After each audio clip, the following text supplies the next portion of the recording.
Jusqu'à fin 2018, un acompte sur les contributions conventionnelles était appelé par uniformation en mai de chaque année. Cela ouvrait droit à différentes modalités de financement des formations. Puis, le solde était collecté au 28 février de l'année N+1. Les entreprises versent donc leurs contributions à terme échu. La nouveauté en 2019, c'est que la loi pour la liberté de choisir son avenir professionnel impose de nouvelles échéances pour qu'à terme, la collecte des contributions puisse être réalisée par l'URSSAF avec la déclaration sociale nominative mensuelle. Concrètement, comment va se passer la période de transition? En 2019, pour les entreprises de 11 salariés et plus, la contribution unique et obligatoire s'élève à 1% de la masse salariale brute. Au 15 septembre 2019, Uniformation collectera auprès d'elle un premier acompte de 0,75% masse salariale brute de 2018. Puis, le 28 février 2020, elles verseront le solde de la contribution unique et obligatoire 2019 de 0,25%,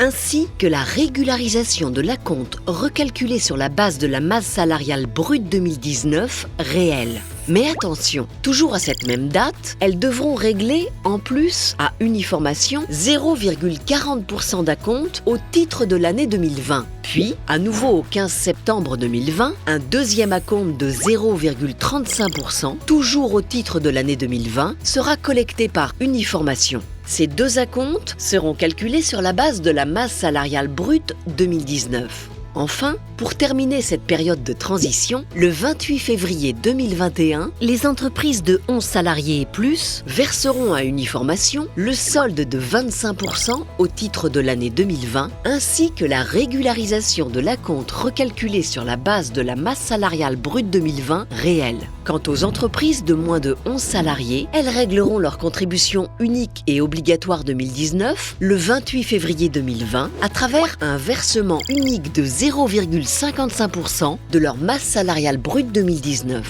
Et pour l'année 2020, en février 2021, elles verseront 0,55% de leur masse salariale brute 2020. Ainsi, dès janvier 2021, l'URSSAF prendra le relais et commencera la collecte mensuelle des contributions à la formation professionnelle continue auprès des grandes et petites entreprises.